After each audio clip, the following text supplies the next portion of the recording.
இப்பெல்லாம் நாடாளுமன்ற கூட்டத்தொடர் வந்தால நம்ம ஆளுகளாம் குசியாக கிளம்பிடுறாங்க. ஓகோ அதுலேயும் பாவம் ஏன்டா அந்த புள்ளைய தனித்தனியாக கொண்டாந்து கோத்தூரி வேடிக்கை பார்க்குறிய? கூட்டாளி எங்கே எந்த பக்கம் திரும்புன்னு தெரியாமல் பாவம் அந்த புள்ள திருன்னு முழிச்சிட்டு கிடக்கு. மரண பயன்னு சொல்லுவாங்க இல்லையா, அந்த பயத்தை கண்ணுக்கு முன்னாடி உய் உய் உய் உயின்னு காமிச்சிட்டு போகிறாரு ராகுல் காந்தி. அவர் அப்படித்தான் பண்ணியிருக்காரு. கிட்டத்தட்ட ராகுல் காந்தி ஐயா மோடி அந்த சீனை பார்க்குறப்ப எப்படி இருந்துச்சுன்னா,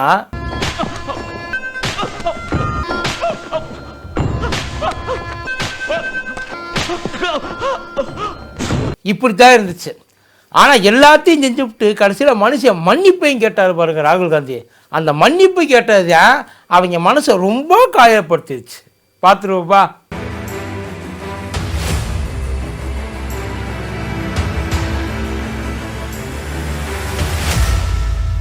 மதியம் நேருக்கு வணக்கம். இது மதியம் தர்பாட்டா கூத்தாடி கோப்பு. நம்ம கூத்தாவோட உரைக்கு கூத்தான குடியரசுத் தலைவர் அவரோட உரைக்கு நன்றி சொல்கிற உரையாத்தான் அந்த அவையை கூட்டினாங்கன்னு வைங்கள. ஆனால் அவையை கூட்டினதுக்கு என்னமோ நன்றி சொல்கிறதுக்காகத்தான் பேருக்கு ஒரு நன்றியை சொல்லிவிட்டு இடியாப்ப கட்டையில் அந்த மாவை பிடிச்சி புழிஞ்சா எப்படி இருக்கும், அதுலேயும் புழிஞ்ச மாவையே மறுபடியும் உருட்டி புழிஞ்சாங்கன்னா பார்த்துக்கங்களேன். அதில் கடைசி ஐயா ராகுல் புழிஞ்ச புளி தான். கிட்டத்தட்ட ஐயா மோடி எப்படி அந்த ரியாக்ஷன் இருந்துச்சுன்னா, டே யாராவது சொல்லி அவனை நிப்பாட்ட சொல்லுங்கடா ப்ளீஸ்டா, எனக்கு ரொம்ப அசிங்கமாக இருக்குடா, அவன் பேசுறது எனக்கு ரொம்ப வெக்கமாக இருக்குடா, என்னை இப்படி தனியாக விட்டுட்டீங்களேடா, யாராவது தொடங்கி வாங்கலேண்டா அப்படின்ற மாதிரியே தான் அவரோட ரியாக்ஷன் இருந்தது. ஏன்னா அவர் சொன்னது எதுவுமே, ஏன்னா இப்போ இந்த குடியரசுத் தலைவர் அப்படின்ற அந்த உரை எப்படி இருந்துச்சுன்னா, அவரோட உரை போன வருஷம் இதைத்தானே படிச்சிய இல்லைப்பா, அப்படி தான் இருந்துச்சு. போன வருஷம் இது என்னடா மாற்றி ஈத்தி கொடுத்துட்டாங்களா, இல்லை எழுத நேரம் இல்லையா, அவ்வளோ தூரம் நாட்டுக்காக எதுவும் உழைக்கிறாங்களா, அதை அப்படியே கொண்டாந்து மறுபடியும் கொடுத்து படிக்க சொல்லிய அப்படின்ற மாதிரியே தான் இருந்தது. ஐயா ராகுல் காந்தி அழகாக தெளிவாக சொன்னாப்புல. இதுக்கு இடையில ஏகப்பட்ட விஷயம். நம்ம மகாராஷ்டிரா எலெக்ஷனு அது 70 லட்சம் பேர் புதுசாக ஆட் பண்ணியிருக்காங்க, இவங்க கோல்மால் தில்லுமுள்ளு எல்லாத்தையும் எடுத்து சொன்னாங்க. பட் இது எல்லாம் தாண்டி அரசியல் தாண்டி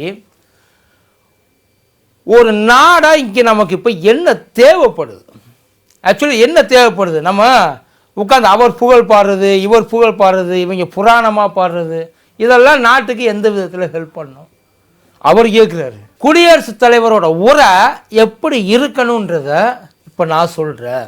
ஏன்னா அவரோட உரையை நானும் கேட்டேன். அந்த உரையை கேட்குறப்போ எதுவும் தேடுற மாதிரியே தெரியலை. இது அவரோட ஒப்பீனியன். அவர் முதல்ல சொன்ன விஷயம், இந்த ஐயா நிறையா டைம் சொல்லியிருக்காரு இல்லையா, மேக் இன் இண்டியா, நம்ம தான் எல்லாத்துலேயும், அதாவது இந்த மேக் இன் இண்டியாவை ஏன் கொண்டு வரணும் அப்படின்னா அதுக்கு ஒரு பாயிண்ட் சொல்கிறாப்புல. அன்எம்ப்ளாய்மெண்ட், வேலை வாய்ப்பின்மை. ஆனால் ரொம்ப அழகாக எப்படி சொன்னாப்புல தெரியுமா, இந்திய நாட்டு மக்களுக்கு யூபிஏ கவர்மெண்ட்டும் சரி, காங்கிரஸோட கவர்மெண்ட்டும் சரி, என்டிஏ கவர்மெண்ட்டும் சரி, ரெண்டுமே சரியான வேலை வாய்ப்பை கொடுக்க தவறிடுச்சு. இந்த நாட்டு மக்களுக்கு நாம் செஞ்ச பெருங்கொடுமை அப்படின்ற லெவலுக்கு அவர் சொல்லிட்டாப்புல ரெண்டு பேரையுமே. ஏன்னா இவ்வளோ பெரிய ஒரு நாடு டெவலப் ஆகுதுன்றாங்க, க்ரோ ஆகுதுன்றாங்க, எல்லாம் கரெக்டு. ஆனால் நம்ம நினச்ச வேகத்துக்கு நாடு போகுதா? ஸ்லோவாக தான் க்ரோ ஆகுது. ஏன் ஸ்லோவாக க்ரோ ஆகுது? ஏன்னா ப்ரொடக்டிவிட்டி இல்லை. நாம் அந்த பையிங் கெப்பாசிட்டியே நம்ம பார்க்குறோம். அதாவது மக்கள்கிட்ட அந்த வாங்கும் திறன் எவ்வளவு இருக்குது. செலவழிச்சிட்டா எல்லாம் சரியாக போயிடுமா? செலவழிச்சா யாருக்கு போய் அந்த காசு சேரும்? எவன் அந்த ப்ராடக்டை தயார் பண்ணானோ அவனுக்கு தானே போய் அது சேரும். அதுதான் அந்த ஐஃபோனை எடுத்தார் கையில். மனுஷன் ஐஃபோனை எடுத்து இந்த ஐஃபோனு மேட் இன் இண்டியான்னு சொல்கிறாங்க. இது மேட் இன் இண்டியா கிடையாது, அசம்பிள் இன் இண்டியா. ஏன்னா இதோட எல்லா ரைட்டும் சைனாக்காரன்ட்டு தான் இருக்குது. இங்கே வரும், அசம்பிள் பண்ணுவோம், அவனுக்கு அனுப்பி வைப்போம், இதை ரன் பண்ணுற சாஃப்ட்வேர் முதற்கொண்டு அவன்கிட்ட தான் இருக்குது. ஒவ்வொரு முறையும் ஒரு சைனீஸ் ப்ராடக்டை நம்ம வாங்குகிறப்போ, இது ராகுல் காந்தி ஐயா ஓப்பனாக சொல்கிற, நம்ம வாங்குகிறப்போ ஒரு சைனீஸ்காரன் பிழைக்கிறான். அதாவது மற்ற கண்ட்ரி பொருளை நம்ம வாங்குறப்ப என்னைக்கு நம்ம கண்ட்ரியில் நம்ம ப்ரொடக்ஷன் பண்ணுறோமோ அன்னைக்கு தான் நம்ம நாட்டோட வளர்ச்சின்றது இருக்கும். அவர் சொன்ன point correct. Make in India make in இண்டியான்ற 2014 ஜிடிபி 15.3% சம்திங் இருந்திருக்கு. இப்போ எடுத்த ஜிடிபியில் 12.4% தான் இருக்குது. 3% கம்மி. மேக் இன் இண்டியாவில் அப்படி என்னத்தை தான் சாதிச்சிய? மூஞ்சிக்கு நேரம் அடித்து சொன்னாப்புல ஐயா ராகுல். நான் இவர் வேலை வாக்கில் வெட்டியாக உட்காந்துருந்தாப்புலன்னு சொல்லலை ஐயா மோடியை பார்த்து. இவர் எதையும் பொழுதுபோக்கிட்டு இருக்காரு, ஒன்றும் தெரியாத பிரதமர்னு நான் சொல்லலை. கண்டிப்பாக ட்ரை பண்ணியிருப்பார், முயற்சியெல்லாம் எடுத்திருப்பார். பாவம் அவர்கிட்ட அவ்வளோதான் ஜரக்கு. அவர் ஃபெயில் ஆயிட்டார். ஓப்பனாக அவ்வளோ பேருக்கு முன்னாடி மூஞ்சிக்கு நேரம் மோடி ஃபெயில்டு. இதை ராகுல் காந்தி ஐயா சொன்னது, மோடி ஃபெயில்டு. ஸோ இதை நம்ம எப்படி மாற்றணும்னு நம்ம நினைக்கிறோம். அமெரிக்காவுக்கு நம்ம வெளியுறவுத்துறை அமைச்சர் அனுப்பிச்சாங்கல்ல, அதை வேற போட்டு விட்டாப்புல பப்ளிக்காக. எப்படியாவது ஒரு இன்விடேஷனை வாங்கிட்டு வந்துரு அப்படின்னு சொல்லி ஐயா ஜெய்சங்கர் அனுப்பிச்சாங்க. சொன்னது தான்ப்பா. அவரும் நடையா வெள்ள மாளிகைக்கு நடந்தாப்புலன்னு வைங்கல. கிட்டத்தட்ட முத்து படத்தில் அந்த ஒரு குதிரை வரும்ல, எங்கே விட்டாலும் வீட்டுக்கு வர்றது, அந்த மாதிரி அமெரிக்காவில் எங்கே விட்டாலும் ஐயா ஜெய்சங்கர் கண்ணை மூடிட்டு நடந்தாருன்னா ஒயிட் ஹவுஸுக்கு ஓடிடுவாப்புல சொல்கிறாங்க ஐயா. அந்த அளவுக்கு மனப்பாடம் அத்துப்படி ஆகிப்போச்சு. பட் இருந்தாலும் தரல, ஒரு அழைப்பு இல்லை. ஆனால் ஏன் நமக்கு இந்த நிலைமை? மற்ற நாட்டில் இருக்கிற பிரதமருக்கெல்லாம் அழைப்பு கொடுத்துருக்காங்க, ஏன் உங்களுக்கு கொடுக்கல? ஏன் உங்களுக்கு கொடுக்கலன்னா உங்கள்கிட்ட ப்ரொடக்டிவிட்டி இல்லைவா? நீங்கள் ஒரு பெரிய மனுஷன்னு அவன் உங்கள் பக்கத்து அவன் நினைக்கல, நீங்கள் நினச்சிக்கலாம் பெரிய ஆள் ராசதந்திரி. ஆனால் அங்கே அந்த அளவுக்கு ஈடுபடலை அப்படின்னு ஒன்று பயங்கரமாக அத்தனை பேருக்கும் கோவம் வந்துச்சு, சரியான கோவம். அது எப்படியா நீ சொல்ல போச்சு? ஆதாரம் இருக்கா அவன்கிட்ட? அவர் இதுக்கு தான் போனார் இத்தனை தடவை அப்படின்னு எந்த இதில் சொல்கிறீங்க? கிரண் ரிஜிஜு குதிச்சுட்டாப்புலன்றதை விட கொதிச்சுட்டாப்புலன்னு தான் சொல்லணும். ஐயா ஓம் பிர்லா அவர் 2 பக்கமும் அடக்க ட்ரை பண்ணாப்புல. இதுக்கு முன்னாடியா இருந்தால் டப்புனு மைக்கை கட் பண்ணியிருப்பாங்க, இப்போ முடியாதுல்ல. அவர் அடக்க ட்ரை பண்ணார், முடியலை. டப்புனு ராகுல் காந்தி என்ன பண்ணார்? இப்போ உனக்கு என்ன, நான் பேசுனது உன் மனசு நொந்து போச்சு, அப்படித்தானே, புண்பட்டு போச்சு, மன்னிப்பு கேட்டுக்கிறேன். அதான் உன் மன அமைதியை கெடுத்ததுக்காக, உன் மன அமைதியை நான் கொன்னதுக்காக உங்ககிட்ட நான் மன்னிப்பு கேட்குறேன். ஐ அப்பாலஜிஸ்ட். அழகாக சொன்ன. ஆனால் அதுக்கு பதிலுக்கு அவர் சொன்னது கூட இல்லாமல், அது என்னங்க இவ்வளோ தூரம் எவ்வளோ பெரிய ஒரு பெரிய விஷயம், 2 நாட்டுக்கு இடையில நடக்கிற விஷயம், இது பல வெளியுறவு கொள்கைகளை கொண்டாந்து வச்சுருக்க விஷயம். இவர் மாட்டுக்கு அசால்ட்டாக கிண்டல்லாம் பண்ணுறாப்புல. இதை இப்படிலாம் பண்ணாங்கல்ல, இல்லைப்பா யாரோ பண்ணாங்கப்பா, எனக்கு தெரில, இப்படிலாம் பண்ணாங்க நிறையா, அந்த ஏதோ செஞ்சாங்க நாடாளுமன்றத்துக்குள்ளேயே உட்காந்து. அதெல்லாம் நக்கலாக தெரியலையா? ஆனால் அவர் மன்னிப்பு தான் கேட்டார். அவர் யாரையும் பழிக்கலை, யாரையும் கிண்டல் பண்ணலை. ஓகே, அதாவது எனக்கு நீ பேசுனது தப்பாக பட்டுச்சு, ஓகே ஃபைன், மன்னிப்பு கேட்டுக்கிற, அதில் என்ன இருக்குது? அவர் சொன்னதுப்பா. அதே மாதிரி ஒவ்வொரு விஷயத்தையும் நாடு எதை பண்ணால் முன்னேறும், ஏஐயில் ஆரம்பித்து எவ்வளவோ எக்ஸாம்பிளை எடுத்து சொன்னாப்புல. டேங்கருக்கு உக்ரைனெல்லாம் எடுத்து வர்றாப்புல, கேஸ் ஸ்டடியெல்லாம் பண்ணியிருக்காப்புல.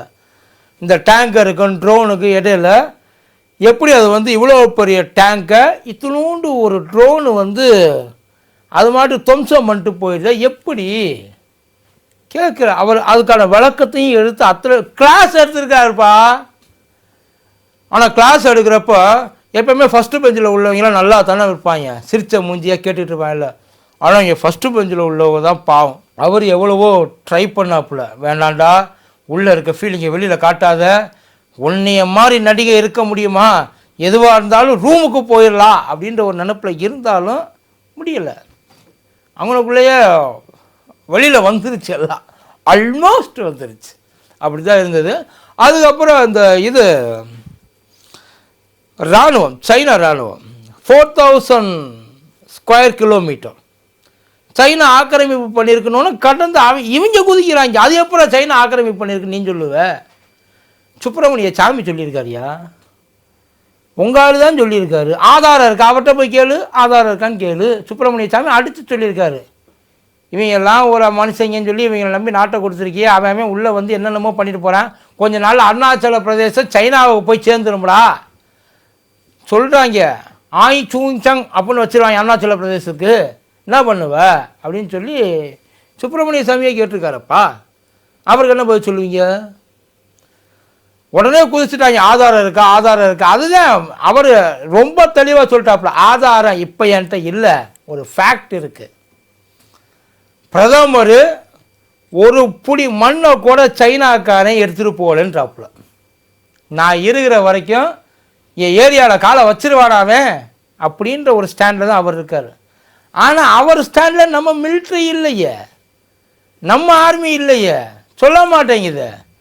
பிரதமரோட கருத்துக்கு ஆர்மியோட கருத்துக்கு நிறைய வித்தியாசம் இருக்குது. ஆமாம், ஆக்கிரமிப்பு நடந்திருக்குன்றாங்கல்ல, இது வெளியில் எல்லாருக்குமே இருக்கிற ஒரு பப்ளிக் ரிசோர்ஸ்.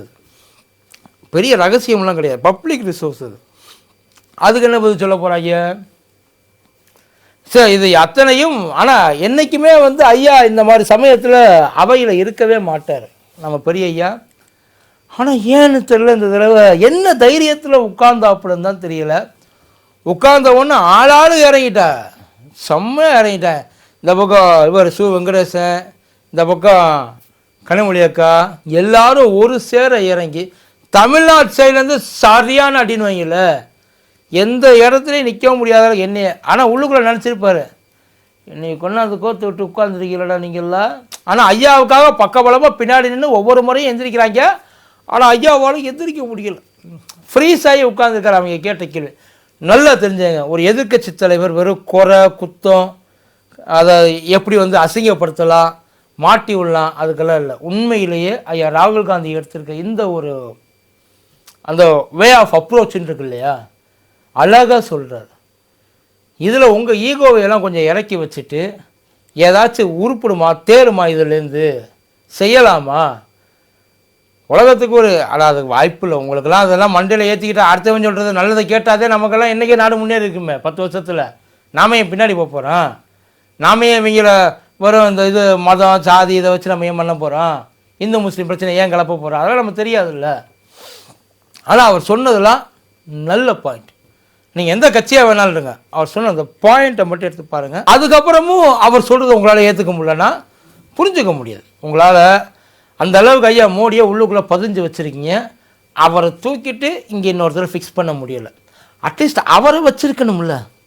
அதுக்காவது இவங்க சொல்கிறத கேட்டு நீங்களாக செஞ்ச மாதிரி எதையாச்சும் ஒன்று செஞ்சு விடுங்கன்றோம். இவங்க சொல்கிறாள் எத்தனால ப்ரொடக்டிவிட்டி கேட்ட கேள்வி கரெக்டு. மேக் இன் இந்தியா 10 வருஷமாக என்ன பண்ணேன்? அப்படி மேக் இன் இந்தியா வந்தால் ஜிடிபி ஏன் கீழே போச்சு? சிம்பிள் கேள்வி. இதுக்கு பதில் சொல்லிட்டு அடுத்த வேலையை பாருங்கள். நன்றி.